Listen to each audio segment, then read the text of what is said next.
Hello అండి, నమస్తే. నేను మీ రాశి. అందరూ ఎలా ఉన్నారు? ఖచ్చితంగా అందరం బాగుంటాం.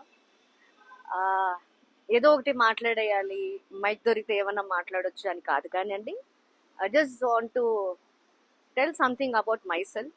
అండ్ ఆల్సో ఒక ఇష్యూ జరుగుతుంది. శివాజీ గారు ఏదో was talking about something, and Shivaji గారు మాట్లాడింది 100% తప్పనైతే నేను అనను. బట్ పర్టికులర్గా కొన్ని ఆస్పెక్ట్స్ చెప్పారు ఆయన, అది it is not right. Heroines గురించి అని కాదు కానీ, అండ్ ఆల్సో ఆయన he felt so bad about himself that అనుకోకుండా 2-3 పదాలు ఆయన అబ్యూస్ గా మాట్లాడడం జరిగింది. And also he said sorry. I knew him as a person personally. I'm not talking about this Shivaji గారి గురించి కాదు కానీ, I just want to tell something about me that what I have not involved in this. అనవసరంగా, అక్కర్లేకుండా. So ఒక 4 years back 3 years back మా husband ఒక clipping చూపించారు, ఒక షో, ఒక ఛానల్లో.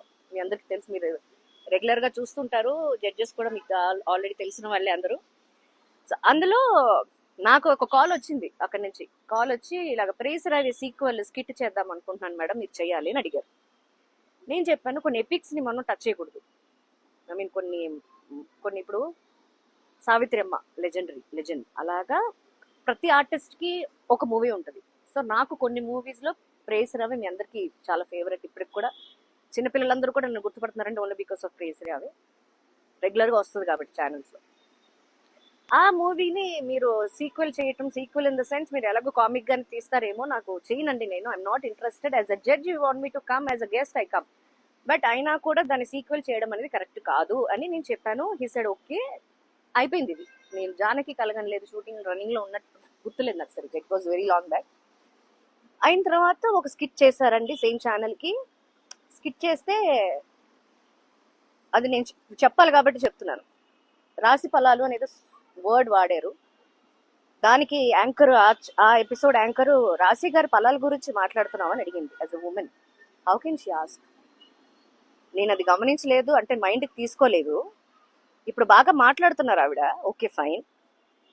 రాశి ఫలాలు అనేది మామూలే, అది మనకందరికి తెలుసు. రాశి ఫలాల్లో నేను లేను. రాశి is not my own name. I'm Vijayalakshmi. Okay, cinema పేరు నాకు రాశి, తెలుగులో, తమిళ్లో మంత్ర. రాశి గారి ఫలాల గురించి గారులోనే ఉన్నా. So she was talking about me. And judges కూడా ఒక ఆవిడ ఉన్నారు, lady. I can't laugh.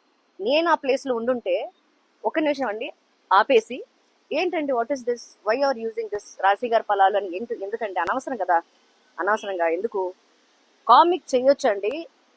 Body shaming అనేది చేయడానికి కన్న తల్లికి కన్న తండ్రికి కూడా రైట్ లేదు. అది మీ అందరికీ తెలుసు. ఇవాళ రేపు ఎందుకంటే పిల్లలు మన ఏమన్నా అంటే కూడా పిల్లలే డైరెక్ట్ గా కేసు వేసేస్తున్నారు యూఎస్ లో. మీకు తెలుసు, కొన్ని ఇష్యూస్ జరిగినాయి ఆల్రెడీ. సో నేను సోషల్ మీడియాకి చాలా దూరంగా ఉంటాను, టీవీ చాలా తక్కువ చూస్తాను అని నేను చెప్తే నమ్మరు. బా attitude, I don't even know what is the call attitude. So అందరికీ ఒకటే చెప్తున్నానండి, కామన్ గా అందరికీ చెప్తున్నాను, not I'm talking about a gender. Pleasant గా ఉండండి. ఎందుకంటే అనవసరమైన టాపిక్ కెమెరా పట్టేసుకుని సెల్ఫ్ వీడియోస్ ఎవరు ఇష్టం వచ్చింది వాళ్ళు మాట్లాడేయచ్చు. సోషల్ మీడియాని ఒక మంచి ప్లాట్ఫామ్ గా యూస్ చేయండి. సోషల్ మీడియాని బ్యాడ్ చేస్తున్నారు only because of this kind of issues వల్ల. ఎందుకు? మీ ఫ్యామిలీని చూసుకోండి, మీ ఫ్రెండ్స్ బాగున్నారా చూడండి, మీకు నచ్చిన వాళ్ళతో మాట్లాడండి. మీకు నచ్చలేదా మాట్లాడడం మానేయండి. అంతే తప్ప ఖాళీగా ఉన్న మొబైల్ ఫోన్ చేతిలో పట్టుకుని ట్రోల్ చేసుకుందామా, ఏమందామా, ఎవరినేమన్నా, ఎవరికి అనటానికి రైట్ ఎవరికి ఉంది? Who's having a right? నేను యాక్చువల్లీ ఇది లీగల్ ఇష్యూ చేద్దాం అనుకున్నా. బట్ అమ్మ ఒకటి అడిగారు, నీకేం కావాలి ఎగ్జాక్ట్లీ, వాట్ యు వాంట్? ఆ క్వశ్చన్ నా దగ్గర ఆన్సర్ లేదు. సో అది మీ అందరితో షేర్ చేసుకుందామని ఈ వీడియో పెడుతున్నాను. యూ టాక్ టు మీ, ఎలాగంటే కమెంట్స్ ద్వారా. Thank you. Be happy, be healthy.